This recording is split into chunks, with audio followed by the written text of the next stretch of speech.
ಆ ಭಗವದ್ಗೀತೆಯ 5ನೇ ಅಧ್ಯಾಯದ ಒಂದು ಆ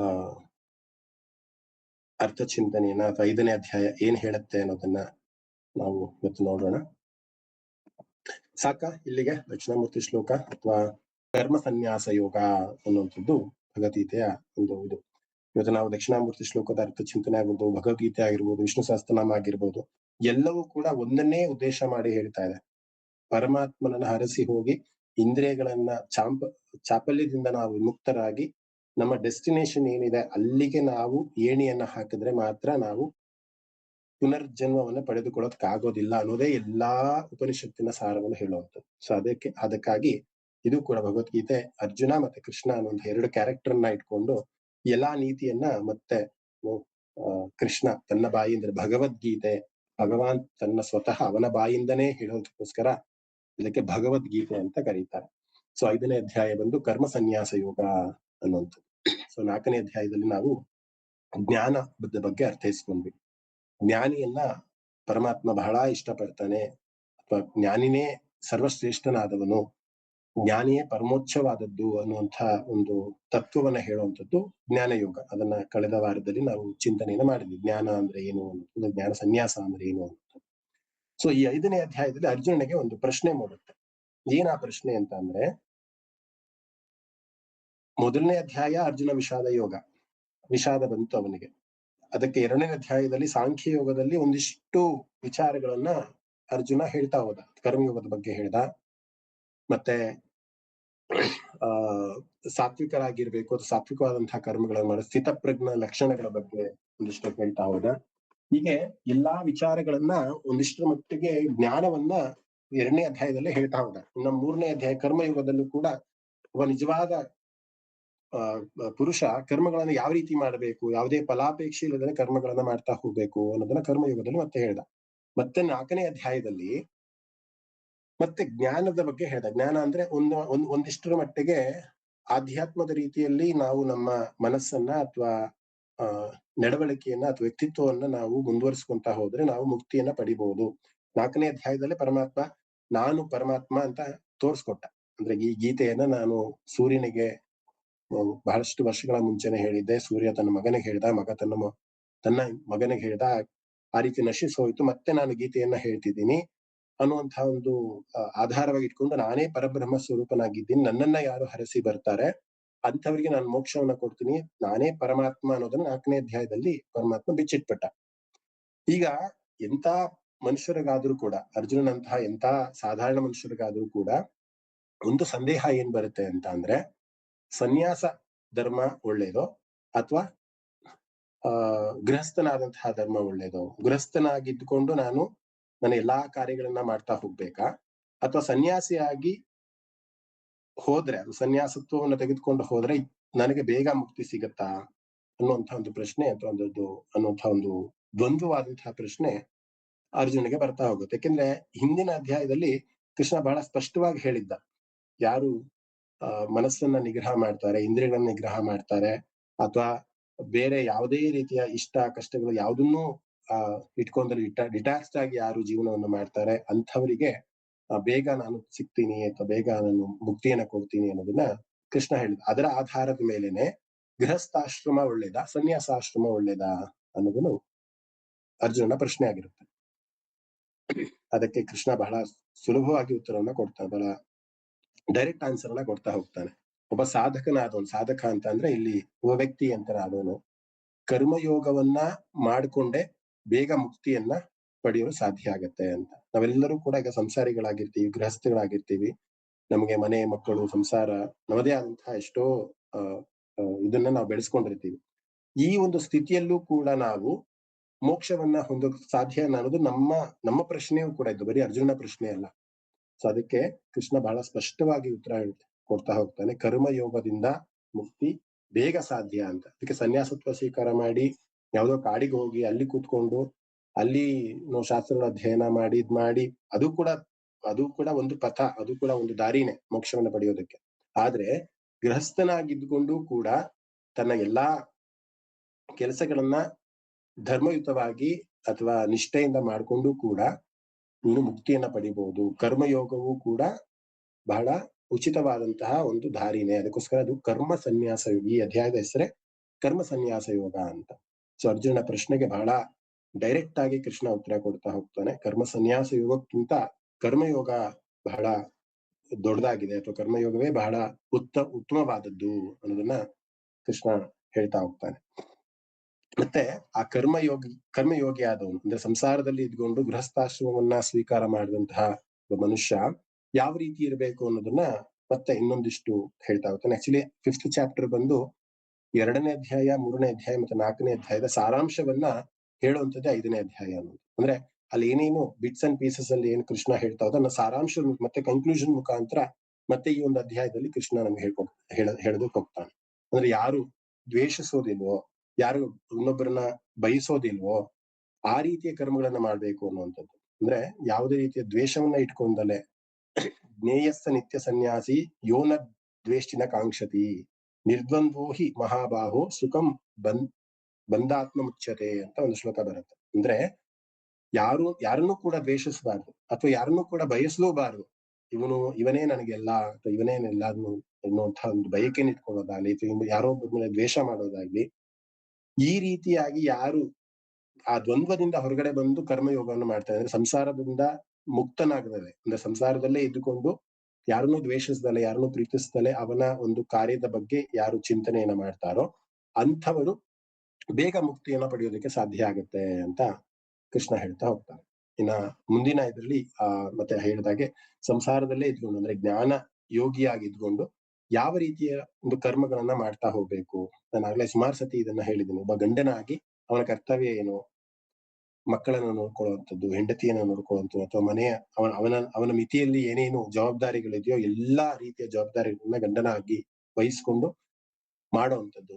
ಅದೇ ರೀತಿ ಒಂದು ಹೆಂಡತಿಯಾಗಿ ಅವಳ ಒಂದು ಕರ್ತವ್ಯವನ್ನ, ಮಕ್ಕಳನ್ನ ಪಾಲನೆ ಪೋಷಣೆ ಮಾಡುವಂಥದ್ದಾಗಿರ್ಬೋದು, ಅಥವಾ ಸಂಸ್ಕಾರಗಳನ್ನ ಕಳಿಸುವಂತಹ ಒಂದು ಇದಾಗಿರ್ಬೋದು, ಅವಳ ಒಂದು ಸತಿ ಧರ್ಮವನ್ನ ಪಾಲನೆ ಮಾಡುವಂತಹ ಒಂದು ಸ್ಥಿತಿ ಆಗಿರ್ಬೋದು. ಈ ರೀತಿ ಅವರವರಿಗೆ ಕೊಟ್ಟಂತಹ ಕೆಲಸವನ್ನ, ಅಂದ್ರೆ ಸಂಸಾರದಲ್ಲಿ ಅವರವರಿಗೆ ಇರುವಂತಹ ಜವಾಬ್ದಾರಿಗಳನ್ನ ಅವರು ನಿಷ್ಠೆಯಿಂದ ಯಾರು ಮಾಡ್ತಾ ಹೋಗ್ತಾರೋ ಅವರು ಮುಕ್ತಿಯನ್ನ ಪಡಿತಾ ಹೋಗ್ತಾರೆ. ಅದು ಶೀಘ್ರವಾಗಿ ಪಡಿತಾರೆ. ಅದಕ್ಕೇನು ಕಾವಿ ಬಟ್ಟೆ ತೊಟ್ಕೊಂಡು ಗೃಹಸ್ಥಾಶ್ರಮದಿಂದ ವಾನಪ್ರಸ್ಥಾಶ್ರಮಕ್ಕೆ ಹೋಗ್ಬೇಕು ಅನ್ನುವಂತಹ ಯಾವುದೇ ರೀತಿಯ ಒಂದು ಕಲ್ಪನೆ ಇಲ್ಲ. ನಮ್ಮ ಸಂಸಾರದಲ್ಲೇ ಇದ್ದುಕೊಂಡು ಕೂಡ ನಾವು ಮುಕ್ತಿಯನ್ನ ಪಡೆಯೋದಕ್ಕೆ ಸಾಧ್ಯ ಆಗತ್ತೆ ಅನ್ನೋದನ್ನ ಕೃಷ್ಣ ಬಹಳ ಸ್ಪಷ್ಟವಾಗಿ ಹೇಳ್ತಾನೆ. ಸೊ ಆ ರೀತಿ ಇರುವಂತಹ ಒಬ್ಬ ಯೋಗಿ, ಅಂದ್ರೆ ಯೋಗಿ ಅಂತ ಅಂದ್ರೆ ನಾನು ಸಂಸಾರಿ ಅಂತಾನೆ ಇಲ್ಲಿ ಅರ್ಥ ಕೂಡ ಬರುತ್ತೆ. ಸೊ ಅವನ ಒಂದು ವ್ಯಕ್ತಿತ್ವ ಯಾವ ರೀತಿ ಇರುತ್ತೆ, ಅವನ ನಡವಳಿಕೆ ಯಾವ ರೀತಿ ಇರುತ್ತೆ ಅನ್ನೋದನ್ನ ಒಂದು ಶ್ಲೋಕದಲ್ಲಿ ಬಹಳ ಕೃಷ್ಣ ತುಂಬಾ ಚೆನ್ನಾಗಿ ಹೇಳ್ತಾನೆ. ಪ್ರಳಪನ್ ವಿಸೃಜನ್ ಗೃಹನ್, ಅಂದ್ರೆ ಅವನು ನೋಡುವಾಗ, ಅಥವಾ ಅವನು ಕೇಳುವಾಗ, ಅವನು ಸ್ಪರ್ಶಿಸುವಾಗ, ಅವನು ಆಗ್ರಾಹಿಸುವಾಗ, ಅವನು ಊಟ ಮಾಡುವಾಗ, ಅಶ್ನನ್ ಪಶ್ಯನ್ ಸ್ಪರ್ಶನ್, ಉಸಿರಾಡುವಾಗ ಎಲ್ಲೋ ಒಂದಿಷ್ಟು ಉದಾಹರಣೆ ಕೊಡ್ತಾ ಹೋಗ್ತಾನೆ. ಒಬ್ಬ ಮನುಷ್ಯ ತನ್ನ ದೈನಂದಿನ ಆಕ್ಟಿವಿಟೀಸ್ ನಲ್ಲಿ ಕೇಳುವಾಗ, ಸ್ಪರ್ಶಿಸುವ, ಆಘ್ರಾಣಿಸುವಾಗ, ಊಟ ಮಾಡುವಾಗ, ಮಲಗಿರುವಾಗ, ಉಸಿರಾಡುವಾಗ, ಮಾತಾಡುವಾಗ, ಅಥವಾ ಯಾವುದನ್ನು ಗ್ರಹಣ ಮಾಡುವಾಗ ಎಲ್ಲದನ್ನೂ ಕೂಡ ಅವನೆಷ್ಟು ಜಾಗೃತನಾಗಿರ್ತಾನೆ ಅಂತ ಅಂದ್ರೆ, ನಾನು ಮಾಡ್ತಿರೋದು ಎಲ್ಲವನ್ನೂ ಕೂಡ ನಿನಗೆ ಅರ್ಪಣೆ ಮಾಡಿ ಮಾಡ್ತಾ ಇದ್ದೀನಿ ಅನ್ನುವಂತ ಒಂದು ಭಾವದಲ್ಲಿ ಅವನು ಕೆಲಸವನ್ನು ಮಾಡ್ತಾನೆ ಅಂತ. ಅಂದ್ರೆ ಒಂದು ಅಟ್ಯಾಚ್ಮೆಂಟ್ ಅನ್ನ ಬಿಟ್ಟು ಮಾಡುವಂತಹ ಕೆಲಸಗಳು. ಅಟ್ಯಾಚ್ಮೆಂಟ್ ಅಂದ್ರೆ ನಾನು ನನ್ನ ಮಕ್ಕಳಿಗೆ ಮಾಡ್ತೀನಿ, ಅವರಿಗೋಸ್ಕರನೇ ಎಲ್ಲವೂ ಕೂಡ ತ್ಯಾಗ ಮಾಡಿದ್ದೀನಿ. ಸುಮಾರು ಸತಿ ನಾವು ಈ ಮಾತನ್ನ ಕೇಳಿರ್ತೀವಿ, ನನ್ನ ಮಕ್ಕಳಿಗೋಸ್ಕರನೇ ಎಲ್ಲಾ ತ್ಯಾಗವನ್ನು ಮಾಡಿದೆ, ಈ ಜೀವನ ಪೂರ್ತಿ ನನ್ನ ಮಕ್ಕಳಿಗೆ ಅಂತಾನೆ ಕೊಟ್ಟೆ, ಅವ್ರು ನನಗೇನ್ ಕೊಟ್ರು ಅಂದ್ರೆ ಪ್ರತಿಫಲಾಪೇಕ್ಷೆಯನ್ನ ಇಟ್ಟುಕೊಂಡು ಕೆಲಸವನ್ನ ಮಾಡುವಂಥದ್ದು.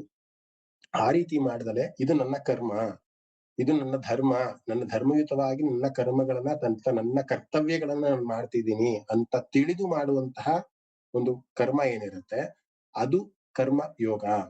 ಕರ್ಮಯೋಗ ಅಂತಂದ್ರೆ ನೀನು ಮನುಷ್ಯನಾಗಿ ನಿನ್ನ ಕರ್ಮಗಳನ್ನ ಅಳಿಸೋದಕ್ಕೆ ನೀನ್ ಬಂದಿದ್ಯಾ, ಆದ್ರೆ ನಿನ್ನ ಕೆಲಸವನ್ನು ನೀನು ಚಾಚು ತಪ್ಪದಲ್ಲೇ ಮಾಡ್ತಿದ್ಯಾ, ಯಾವುದೇ ರೀತಿಯ ಅಟ್ಯಾಚ್ಮೆಂಟ್ ಇಲ್ದಾನೆ ನೀನ್ ಮಾಡ್ತಿದ್ಯಾ ಅನ್ನುವಂತಹ ಒಂದು ರೀತಿನಲ್ಲಿ ಸಂಸಾರಿಯಾಗಿದ್ದು ಕೂಡ, ಗೃಹಸ್ಥನಾಗಿದ್ರು ಕೂಡ ಅವನ ಕೆಲಸಗಳನ್ನ ಮಾಡಿದಾಗ ಅವನು ಮುಕ್ತಿಯನ್ನ ಪಡಿತಾನೆ. ಎಲ್ಲವನ್ನು ಕೂಡ ಪರಮಾತ್ಮನಿಗೆ ಅರ್ಪಣೆಯನ್ನ ಮಾಡ್ಬೇಕು, ಆಸಕ್ತನಾಗಿ ತ್ಯಾಗವನ್ನ ಮಾಡಿ, ಯಾವುದೇ ರೀತಿಯ ಅಟ್ಯಾಚ್ಮೆಂಟ್ ಅನ್ನ, ಹೇಗೆ ಒಂದು ಕಮಲದ ಹೂವು ಕೆಸರಿನಲ್ಲೇ ಇದ್ರೂ ಕೂಡ ಆ ಆ ಕಮಲದ ಹೂ ಹೇಗೆ ಆ ಕೆಸರಿಗೆ ಅಂಟದಲೇ ಇರುತ್ತಲ್ಲ, ಅದನ್ನ ಇದೇ ಒಂದು ಎಕ್ಸಾಂಪಲ್ ನ ಕೃಷ್ಣ ಕೊಡ್ತಾ ಹೋಗ್ತಾನೆ. ಲಿಪ್ಯತೇನ ಸ ಪಾಪೇನ ಪದ್ಮಪತ್ರ ಮಿವಾಂಭಸ ಅಂತ. ಬ್ರಹ್ಮಣ್ಯಾದಾಯ ಕರ್ಮಾಣಿ ಸಂಗಂ ತ್ಯಕ್ತ್ವಾ ಕರೋತಿ ಯಃ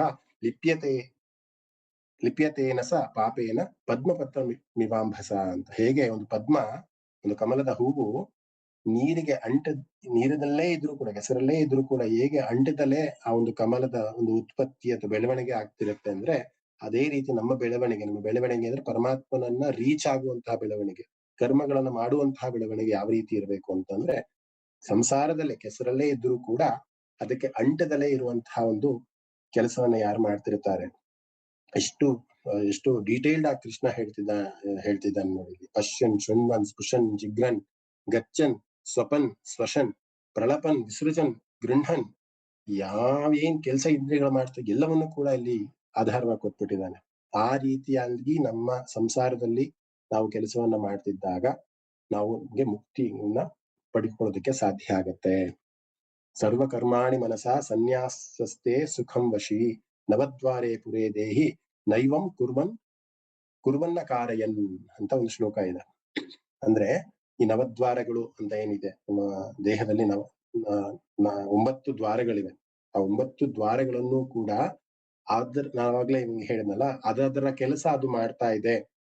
ಅಂತರಂಗವನ್ನ ವಶದಲ್ಲಿ ಇಟ್ಕೊಂಡು ಸಾಂಖ್ಯ ಯೋಗವನ್ನ ಆಚರಣೆ ಮಾಡ್ತಿದ್ದೀನಿ ನಾನು. ಸಾಂಖ್ಯ ಯೋಗ ಅಂದ್ರೆ ಶಾಸ್ತ್ರದಲ್ಲಿ ಇರುವಂತಹ ಶಾಸ್ತ್ರದಲ್ಲಿ ಹೇಗೆ ಕರ್ಮಗಳನ್ನ ಮಾಡಬೇಕು ಅಂತ ಏನು ಶಾಸ್ತ್ರದ ವಿಧಿ ಇದೆ, ಅದರ ಪ್ರಕಾರ ನಾನು ಕರ್ಮಗಳನ್ನ ಮಾಡ್ತಿದ್ದೀನಿ. ನನ್ನ ಎಲ್ಲಾ ನವದ್ವಾರಗಳು ಅಂದ್ರೆ ಶರೀರದಲ್ಲಿರುವಂತಹ ದ್ವಾರಗಳು ಏನಿದೆ, ಅದು 2 ಮೂಗು, 2 ಕಣ್ಣು, 2 ಕಿವಿ, ಮತ್ತೆ ನಾವು ಮೂತ್ರ ಮಾಡುವಂತಹ ಅಥವಾ ಮಲ ಮಾಡುವಂತಹ ಜಾಗ, ಇಷ್ಟು ಕೂಡ ನವದ್ವಾರಗಳು ಅಂತ ನಾವು ಕರಿತೀವಿ. ಶರೀರ ಅದರ ಕೆಲಸ ಅದು ಮಾಡ್ತಾ ಇದೆ, ಅದಕ್ಕೂ ನನಗೂ ಯಾವುದೇ ರೀತಿಯ ಒಂದು ಸಂಬಂಧ ಇಲ್ಲ. ನನ್ನ ಮನಸ್ಸು, ಈ ದೇಹ ಅನ್ನೋದು ಒಂದು ಯಂತ್ರ ಅಷ್ಟೇ, ಅಥವಾ ಒಂದು ಮುಕ್ತಿಗೆ ಮುಕ್ತಿಗೆ ಕರೆದುಕೊಂಡು ಹೋಗುವಂತ ಒಂದು ಸಾಧನ ಅಷ್ಟೇ. ಅದಕ್ಕೂ ನನಗೂ ಯಾವುದೇ ರೀತಿಯ ನಂಟಿಲ್ಲ ಅನ್ನುವಂತಹ ದೇಹಾಭಿಮಾನವನ್ನ ಬಿಟ್ಟು ಯಾರು ಕೆಲಸವನ್ನ ಮಾಡ್ತಾರೆ, ಅವರು ಸಚ್ಚಿದಾನಂದ ಘನ ಪರಮಾತ್ಮನನ್ನ ಬೇಗ ತಲುಪ್ತಾರೆ ಅಥವಾ ಬಹಳ ಯೋಗಿ ಆಗ್ತಾರೆ ಅನ್ನೋದನ್ನ ಈ ಅಧ್ಯಾಯದಲ್ಲಿ ಕೃಷ್ಣ ಹೇಳ್ತಾ ಹೋಗ್ತಾನೆ. ಈ ಅಧ್ಯಾಯದ ಇಡೀ ಸಾರಾಂಶವನ್ನ ನಾವು ಗಮನಿಸಿದಾಗ ಏನು ಅಲ್ಲಿ ಜ್ಞಾನ ಯೋಗವನ್ನ 4ನೇ ಅಧ್ಯಾಯದಲ್ಲಿ ನಾವು ನೋಡಿದ್ವಿ. ಆ ರೀತಿಯ ಜ್ಞಾನಿ ಅಂದ್ರೆ ಆ ಒಂದು ರೀತಿಯ ಪ್ರಜ್ಞೆಯನ್ನ ಇಟ್ಕೊಂಡು ಎಲ್ಲಾ ಕರ್ಮಗಳನ್ನ ನಾವು ಮಾಡ್ತಾ ಹೋಗ್ಬೇಕು ಅಂತ ಪ್ರತಿಯೊಂದೊಂದು ಶ್ಲೋಕವೂ ಕೂಡ ಅದನ್ನ ಹೇಳ್ತಾರೆ. ಒಬ್ಬ ಮನುಷ್ಯ ಆ ರೀತಿಯ ಜ್ಞಾನಿ ಆದಾಗ, ಅಂದ್ರೆ 4ನೇ ಅಧ್ಯಾಯದಲ್ಲಿ ಇರುವಂತಹ ಜ್ಞಾನ ಯೋಗವನ್ನ ಆಧಾರವಾಗಿ ಇಟ್ಕೊಂಡು ಕರ್ಮಗಳನ್ನ ಯಾರು ಮಾಡ್ತಾನೆ, ಅವನ ಮನಸ್ಥಿತಿ ಎಷ್ಟರ ಮಟ್ಟಿಗೆ ಪರಿಪಕ್ವವಾಗಿರುತ್ತೆ ಅಂತ ಅಂದ್ರೆ, ಅವನು ನೋಡುವಂತಹ ದೃಷ್ಟಿ ಎಷ್ಟು ಮಟ್ಟಿಗೆ ಪರಿಪಕ್ವವಾಗಿರುತ್ತೆ ಅಂತ ಅಂದ್ರೆ, ಅದೊಂದು ಶ್ಲೋಕ ಬಹಳ ಇಂಪಾರ್ಟೆಂಟ್ ಶ್ಲೋಕ ಅಂತಾನೆ ಹೇಳ್ಬಹುದು ಅದನ್ನ. ವಿದ್ಯಾ ವಿನಯ ಸಂಪನ್ನೆ ಬ್ರಾಹ್ಮಣಿ ಗವಿಹಸ್ತಿನಿ ಶುನಿಚೈವ ಶ್ವಪಾಕೇಚ ಪಂಡಿತ ಸಮದರ್ಶಿನಃ ಅಂತ.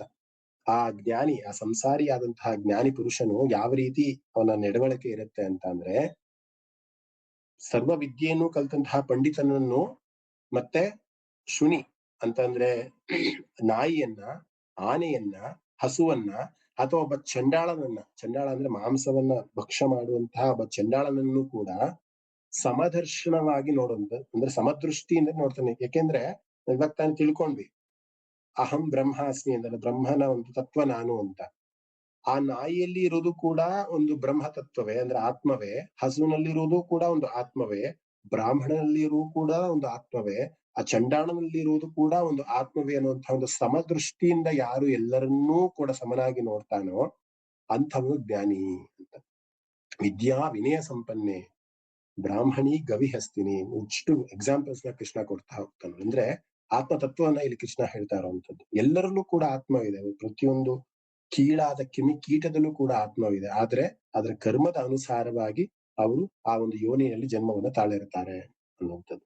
ಆ ಕರ್ಮವನ್ನು ಸವಿದ ಮೇಲೆ ಎಲ್ಲರೂ ಕೂಡ ಮತ್ತೆ ಪರಬ್ರಹ್ಮನ ಒಂದು ಸ್ಥಾನಕ್ಕೆ ಹೋಗಿ ತಲುಪ್ತಾರೆ ಅನ್ನೋದನ್ನ ಮತ್ತೆ ಈ ಒಂದು ಶ್ಲೋಕ ಬಹಳ ಅಚ್ಚುಕಟ್ಟಾಗಿ ಹೇಳ್ತಾ ಇದೆ. ಅಂದ್ರೆ ನಾವು ಕಾಣುವಂತಹ ರೀತಿ, ನಮ್ಮ ಕರ್ಮಗಳನ್ನ ಯಾವ ರೀತಿ ನಾವು ಮಾಡುವಂತಹ ರೀತಿ ಯಾವ ರೀತಿ ಇರಬೇಕಂದ್ರೆ, ಅವರ ಒಂದು ಕೆಟ್ಟವ್ರಿಗೂ ಕೂಡ ಒಳ್ಳೆಯದನ್ನೇ ಮಾಡುವಂತಹ ಒಂದು ಪ್ರವೃತ್ತಿಯನ್ನ ನಾವು ಯಾವಾಗ ಬೆಳೆಸ್ಕೊಂತ ಹೋಗ್ತೀವಿ, ಆಗ ನಮ್ಮ ಒಂದು ಆಲೋಚನೆಗಳು ಅಥವಾ ನಮ್ಮ ಒಂದು ವ್ಯಕ್ತಿತ್ವಗಳು ಬದಲಾಗ್ತಾ ಹೋಗುತ್ತೆ ಅಂತ. ಸೊ ಈ ರೀತಿ ಆಗ್ಬೇಕಂದಾಗ ಏನಾಗುತ್ತೆ, ನಮ್ಮ ಇಂದ್ರಿಯಗಳನ್ನ ನಾವು ಬಹಳ ಆ ಒಂದು ನಿಯಂತ್ರಣದಲ್ಲಿ ಇಟ್ಕೊಂಡು ವಿಷಯಗಳಿಂದ ಉಂಟಾಗುವಂತಹ ಎಲ್ಲಾ ಭೋಗಗಳನ್ನ ಆ ನಾವು ಕರಗತ ಮಾಡಿಟ್ಕೊಂಡು, ಅಂದ್ರೆ ಈ ಇಂದ್ರಿಯ ಮತ್ತೆ ವಿಷಯ ಭೋಗ ಏನಿದೆ, ನಾನು ಲಾಸ್ಟ್ ಕ್ಲಾಸ್ ಅಲ್ಲೂ ಕೂಡ ಬಹಳಷ್ಟು ಇದನ್ನ ಬಗ್ಗೆ ಹೇಳಿದ್ದೇನೆ. ಇಂದ್ರಿಯಗಳು ವಿಷಯದ ಒಂದು ಚಾಪಲ್ಯವನ್ನ ಅಂಟು ಮಾಡಿಕೊಂಡು ಮನಸ್ಸಿಗೆ ಹೋಗದೇ ರೀತಿನಲ್ಲಿ ಅದು ಹೋಗಿ ಮತ್ತೆ ದುಃಖಕ್ಕೆ ಕಾರಣವಾಗುವಂತಹ ರೀತಿನಲ್ಲಿ ನಾವು ಆ ವ್ಯವಸ್ಥೆಯನ್ನ ಮಾಡ್ಕೊಂಡೇ ಇದ್ದಾಗ ಅವನು ನಿಜವಾದ ಬುದ್ಧಿವಂತ ಅಥವಾ ಅವನು ನಿಜವಾದ ವಿವೇಕಿ ಆಗ್ತಾನೆ. ಅಂದ್ರೆ ಗೃಹಸ್ಥನಾಗಿದ್ಕೊಂಡು ಕೂಡ ಇಂದ್ರಿಯಗಳ ಚಾಪಲ್ಯವನ್ನ ಅಥವಾ ಭೋಗಗಳನ್ನ ಯಾರು ರಮಿಸೋದಿಲ್ವೋ, ಆ ಕ್ಷಣಿಕವಾದಂತಹ ಸುಖಕ್ಕೆ ಯಾರು ಮಾರು ಹೋಗೋದಿಲ್ವೋ, ಕ್ಷಣಿಕವಾದ ಸುಖಕ್ಕೆ ಮಾರಿ ಹೋದ್ರೂ ಕೂಡ ಅದರಿಂದ ಬರುವಂತದ್ದು ದುಃಖನೇ ಅನ್ನುವಂತಹ ಒಂದು ಪ್ರಜ್ಞೆ ಯಾರಲ್ಲಿ ಬಂದಿರತ್ತೋ ಅಂತವನು ನಿಜವಾದ ಬುದ್ಧಿವಂತ ಅಂತ ಕೃಷ್ಣ ಹೇಳ್ತಾನೆ. ಏಹಿ ಸಂಸ್ಪರ್ಶಜಾ ಭೋಗ ದುಃಖ ಯೋನಯ ಏವತೆ ಆದ್ಯಂತವಂತ ಕೌಂತೆಯ ನತೇಶು ರಮತೆ ಬುಧಃ ಅಂತ ಒಂದು ಶ್ಲೋಕ ಇದೆ. ಈ ಇಂದ್ರಿಯಗಳು ಮತ್ತೆ ವಿಷಯಗಳಿಂದ ಉಂಟಾಗುವಂತಹ ಎಲ್ಲಾ ಭೋಗಗಳು ಕೂಡ ಒಂದು ಸುಖ ಅಂತ ನಮ್ಗೆ ಅದು ಕಂಡು ಬಂದ್ರೂ ಕೂಡ ಅದರಿಂದ ದುಃಖವೇ ಬರುತ್ತೆ, ಬೇರೆ ಇನ್ನೇನೂ ಬರೋದಿಲ್ಲ ಅಂದ್ರು ಅರ್ಜುನ್ಗೆ ಹೇಳೋ ಮಾತುಗಳಲ್ಲ, ನಮಗೆ ಹೇಳ್ತಾ ಇರುವಂತ ಮಾತು. ಬುದ್ಧಿವಂತನಾದಂತಹ ವಿವೇಕಿ ಪುರುಷನ ಏನ್ ಮಾಡ್ತಾನೆ ಅಂದ್ರೆ ಅವುಗಳನ್ನ ರಮಿಸೋದಿಲ್ಲ, ಆ ಕ್ಷಣಿಕವಾದಂತಹ ಭೋಗಕ್ಕೆ ಅವನು ಆಸೆ ಪಡೋದಿಲ್ಲ ಅನ್ನುವಂತಹ ಒಂದು ತತ್ವವನ್ನ ಕೃಷ್ಣ ಇಲ್ಲಿ ಹೇಳ್ತಾ ಹೋಗ್ತಾನೆ. ಈ ಶರೀರ ನಾಶವಾಗುವ ಮೊದಲೇ ನಾವು ಈ ಕಾಮ ಕ್ರೋಧ ಎಲ್ಲವನ್ನೂ, ಅಂದ್ರೆ ಕಾಮ ಕ್ರೋಧ ಎಲ್ಲವೂ ಏನು ನಮ್ಮ ದೇಹದಲ್ಲಿ ಉಂಟಾಗತ್ತಲ್ಲ ಅಥವಾ ಮನಸ್ಸಿನಲ್ಲಿ ಉಂಟಾಗತ್ತಲ್ಲ, ಅದೆಲ್ಲವನ್ನೂ ಕೂಡ ನಾವು ಇಲ್ಲೇ ಕಂಟ್ರೋಲ್ಡ್ ಆಗಿ ಇಟ್ಕೊಳ್ಬೇಕು. ನಾವು ಸಾಮಾನ್ಯವಾಗಿ ಹೇಳ್ತೀವಿ, ಇನ್ನೊಂದು ಜನ್ಮ ಹೋದಾಗ ಅಥವಾ ಇನ್ನೊಂದು ವಯಸ್ಸಾದಾಗ ನಾನು ಆಧ್ಯಾತ್ಮ ದಾರಿಗೆ ಹೋಗ್ತೀನಿ ಅಂತ ಸುಮಾರು ಜನ ಹೇಳ್ತಾರೆ. ಅಥವಾ ಈ ಇಹಲೋಕದಲ್ಲ ಪರಲೋಕದಲ್ಲಿ ನನಗೆ ಸುಖ ಪ್ರಾಪ್ತಿ ಆಗತ್ತೆ ಅಂತ ಸುಮಾರು ಜನ ಬಾಯಿನಲ್ಲಿ ಹೇಳ್ತಾರೆ. ಖಂಡಿತ ಆ ರೀತಿ ಅಲ್ಲ. ಇಹದಲ್ಲೇ ಮುಕ್ತಿಯನ್ನ ಪಡೆಯುವಂತಹ ಒಂದು ಸಾಧ್ಯತೆ ನಮ್ಮಲ್ಲಿದೆ. ಯಾವಾಗ ಆಗತ್ತೆ ಅಂತ ಅಂದ್ರೆ ನಮ್ಮ ಮನಸ್ಸನ್ನ ಯಾವ ರೀತಿ ಪರಿಪಕ್ವವಾಗಿ ನಾವು ಮಾಡಿ ಇಟ್ಕೊಂಡಾಗ, ನಮ್ಮ ಕಾಮ ಕ್ರೋಧಗಳನ್ನ ಹತೋಟಿಯಲ್ಲಿ ನಾವು ಇಟ್ಕೊಂಡಾಗ ಇಹದಲ್ಲೇ ಯೋಗಿಗಳಾಗೋದಕ್ಕೆ ಸಾಧ್ಯ ಆಗತ್ತೆ. ಸುಖವನ್ನ, ಶಾಶ್ವತ ಸುಖವನ್ನ, ನಾನಾಗ್ಲೇ ದಕ್ಷಿಣಾಮೂರ್ತಿ ಶ್ಲೋಕದಲ್ಲಿ ಹೇಳ್ತಿದ್ದೆ, ದಕ್ಷಿಣ ಅಂತ ಅಂದ್ರೆ ಸುಖ, ಶಾಶ್ವತವಾದಂತಹ ಸುಖ ಅಂತ. ಆ ಶಾಶ್ವತವಾದಂತಹ ಸುಖವನ್ನ ದೇಹದಲ್ಲಿ ಆತ್ಮ ಇರ್ಬೇಕಂದ್ರೆ ಪಡ್ಕೊಂಡ್ಬಿಡ್ಬೋದು ಮುಕ್ತಿಯನ್ನ. ನಾವು ದೇಹ ತ್ಯಾಗ ಮಾಡಿ ಮುಕ್ತಿಯನ್ನ ಪಡ್ಕೊಬೇಕು ಅಂತ ಏನಿಲ್ಲ. ಶರೀರ ನಾಶವಾಗುವ ಮೊದಲೇ ಕಾಮ ಕ್ರೋಧಗಳಿಂದ ಉಂಟಾಗುವಂತಹ ಈ ಒಂದು ಇದನ್ನ ಮೀರಿದಂತಹ ಒಂದು ಮುಕ್ತಿಯನ್ನ ನಾವು ಖಂಡಿತ ಪಡ್ಕೊಬಹುದು ಅಂತ ಬಹಳ ಸ್ಪಷ್ಟವಾಗಿ ಕೃಷ್ಣ ಹೇಳ್ತಾ ಹೋಗ್ತಾನೆ. ಶಕ್ನೋತಿ ಹೈವಯಸ್ಸೋಡುಂ ಪ್ರಾಕ್ ಶರೀರ ವಿಮೋಕ್ಷಣಾತ್ ಕಾಮಕ್ರೋಧೋದ್ಭವಂ ವೇಗಂ ಸಯುಕ್ತಸ್ಸ ಸುಖೀ ನರಃ ಅಂತ ಒಂದು ಶ್ಲೋಕ ಇದೆ. ಅದರ ಅರ್ಥನೇ ಇದು. ಈ ಶರೀರ ನಾಶವಾಗುವಂಥದ್ದು ಯಾವಾಗಲೂ ಕೂಡ ಆ ನಾಶವಾಗೋಕ್ಕಿಂತ ಮುಂಚೆ ನಾವು ಈ ಶರೀರದಲ್ಲಿರುವಂತಹ ಆತ್ಮವನ್ನ ಎಷ್ಟರ ಮಟ್ಟಿಗೆ ಕ್ಲೆನ್ಸ್ ಮಾಡ್ಬೇಕು ಅಂತ ಅಂದ್ರೆ, ಮುಂದಿನ ಜನ್ಮಕ್ಕೆ ಅದು ಹೋದ್ರೂ ಕೂಡ ಅದು ಯಾವುದೇ ರೀತಿಯ ಉದ್ವೇಗಕ್ಕೆ ಒಳಗಾಗದೇ ಇರುವಂತಹ ನಿಟ್ಟಿನಲ್ಲಿ ನಾವು ಆ ಒಂದು ಆತ್ಮವನ್ನ ಪರಿಶುದ್ಧವಾಗಿ ಮಾಡ್ಬೇಕು ಅಂತ. ಆಗ ಮಾಡಿದಾಗ ಏನಾಗತ್ತೆ, ಲಭಂತೆ ಬ್ರಹ್ಮ ನಿರ್ವಾಣಂ ವೃಷಯ ಕ್ಷೀಣ ಕಲ್ಮಷಾಹ ಚಿನ್ನದ್ವೈದ ಯಥಾತ್ಮಾನಃ ಸರ್ವಭೂತ ಹಿತೇ ರತಾಃ ಅಂತ ಒಂದು ಶ್ಲೋಕ. ಯಾರು ಈ ರೀತಿ ಪರಿಪಕ್ವವಾದಂತಹ ಆತ್ಮವನ್ನ ಯಾರು ಮಾಡ್ತಾರೆ ಅಂತವ್ರಿಗೆ ಸಂಶಯವೇ ಇಲ್ಲ, ಅವರಿಗೆ ಮುಕ್ತಿ ಖಂಡಿತ ಸಿಕ್ಕೇ ಸಿಗತ್ತೆ.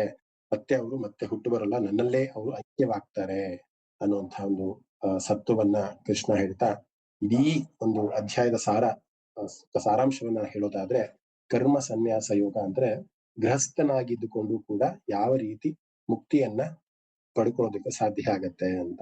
ಸನ್ಯಾಸಿನೇ ಆಗಬೇಕು ಅಂತ ಏನಿಲ್ಲ, ಕರ್ಮಯೋಗವನ್ನು ಮಾಡಿಕೊಂಡು ಕೂಡ ಒಬ್ಬ ಮನುಷ್ಯ ಮುಕ್ತಿಯನ್ನ ಪಡಿತಾ ಹೋಗ್ಬೋದು, ಅದ್ರಲ್ಲಿ ಯಾವುದೇ ರೀತಿಯ ಸಂದೇಹ ಇಲ್ಲ ಅಂತ ಹೇಳುವಂಥದ್ದೇ ಕರ್ಮ ಸನ್ಯಾಸ ಯೋಗ ಅನ್ನುವಂಥದ್ದು. ಈಗ ಅರ್ಜುನ ಪ್ರಶ್ನೆ ಆಗಿತ್ತು, ಸನ್ಯಾಸ ಯೋಗ ಬೆಟರ ಅಥವಾ ಕರ್ಮಯೋಗ ಬೆಟರ ಅಂತ. ಅದಕ್ಕೆ ಕರ್ಮಯೋಗದಲ್ಲಿ ಅಂದ್ರೆ ಸಂಸಾರಿ ಆಗಿದ್ದುಕೊಂಡು ಯಾವ ರೀತಿಯ ಕರ್ಮಗಳನ್ನ ಒಬ್ಬ ಮನುಷ್ಯ ಮಾಡ್ತಾ ಹೋದಾಗ ಅವನಿಗೆ ಮುಕ್ತಿ ಪ್ರಾಪ್ತಿಯಾಗತ್ತೆ ಅನ್ನೋದನ್ನ ಬಹಳ ಸ್ಪಷ್ಟವಾಗಿ ಒಂದು ಅಧ್ಯಾಯದಲ್ಲಿ ಕೃಷ್ಣ ಕಟ್ಕೊಡ್ತಾ ಹೋಗ್ತಾನೆ. ಆಕ್ಚುಲಿ ಈ ಅಧ್ಯಾಯನ ಇನ್ನೂ ತುಂಬಾ ದೀರ್ಘವಾಗಿ ಹೇಳ್ತಾ ಹೋಗ್ಬೋದು. ನಂಗೆ ಗೊತ್ತಿದೆ, ಈಗ ಆಲ್ರೆಡಿ 1.5 ಗಂಟೆ 1.25 ಗಂಟೆ ಆಗ್ತಾ ಬಂತು. ನನ್ಗೆ ಇರುವಂತ ವಿಚಾರಗಳನ್ನ ಬಹಳಷ್ಟು ನಿಮ್ಗೆ ತಲೆಗೆ ತುಂಬ್ತಾ ಹೋದ್ರೆ ಅದೆಲ್ಲೋ ಒಂದು ಕಡೆ ಓವರ್ ದ ಹೆಡ್ ಅಂತಾರಲ್ಲ, ಆ ರೀತಿ ಆಗೋದ್ ಬೇಡ ಅಂತ ಬಹಳ ಚಿಕ್ಕದಾಗಿ ಒಂದು ಅಧ್ಯಾಯದ ಒಂದು ಸಾರಾಂಶವನ್ನ ಹೇಳಲು ಪ್ರಯತ್ನ ಮಾಡಿದೆ. ಶ್ರೀನಿವಾಸ್ ಮಹೋದಯ ಹೇಳಿ, ಏನೋ ಪ್ರಶ್ನೆ ಇದೆ ನಿಮ್ಗೆ? ಶ್ರೀನಿವಾಸ್ ಮಹೋದಯ. ಇಲ್ಲ ಸರ್, ಅದು ಟಚ್ ಮಾಡ್ಬಿಟ್ಟೆ. ಹಾಗೆ ಬೇರೆ ಯಾರಿಗಾದ್ರೂ 5ನೇ ಅಧ್ಯಾಯದಲ್ಲಿ ಏನಾದ್ರು ಪ್ರಶ್ನೆ ಇದೆಯಾ? ಇಲ್ಲಿ ಒಂದು ಕಲ್ಮಶ ಅಂತ ನಾವೇನ್ ಹೇಳ್ತೀವಲ್ಲ, ಕಲ್ಮಶದಲ್ಲಿ ನೋಡಿ, ಕಾ ಅಂದ್ರೆ ಕಾಮ, ಮಾ ಅಂತ ಅಂದ್ರೆ ಮದ, ಇನ್ನ ಸಾರಿ ಲಾ ಅಂದ್ರೆ ಲೋಭ. ಕಲ್ಮಶ, ಕಾ ಅಂದ್ರೆ ಕಾಮ, ಲಾ ಅಂದ್ರೆ ಲೋಭ, ಮಾ ಅಂದ್ರೆ ಮದ ಮತ್ತೆ ಮಾತ್ಸರ್ಯ. ಇನ್ನ ಶಾ ಅಂತ ಅಂದ್ರೆ ಹರಿ, ಅಂದ್ರೆ ಈ ಇಂಪ್ಯೂರಿಟೀಸ್ ಅಂತ ಏನಿರುತ್ತಲ್ಲ, ನಮ್ಮ ಶತ್ರುಗಳಾಗಿ ಏನಿವೆಲ್ಲವೂ ಕೂಡ ಇದೆಯಲ್ಲ, ಆ ಕಲ್ಮಶವನ್ನ ಯಾರು ದೂರ ಮಾಡ್ಕೊಂತಾರೆ, ಇಂಪ್ಯೂರಿಟೀಸ್ ನ ಯಾರು ಡಿಸ್ಟ್ರಾಯ್ ಮಾಡ್ತಾರೆ, ಅಂಥವ್ರು ಪರಮಾತ್ಮನಿಗೆ ಹೋಗೋಕೆ ಸಾಧ್ಯ ಆಗುತ್ತೆ. ಇಡೀ ಈ ಒಂದು 6 ಅಧ್ಯಾಯಗಳೇನಿದೆ, ಆಕ್ಚುಲಿ 5ನೇ ಅಧ್ಯಾಯದ ಕೊನೆಯಲ್ಲಿ ಪರಮಾತ್ಮ ಮತ್ತೆ 6ನೇ ಅಧ್ಯಾಯದ ಒಂದು ಪ್ರಾರಂಭವನ್ನು ಮಾಡ್ಕೊಟ್ಟು ಹೋಗ್ತಾನೆ.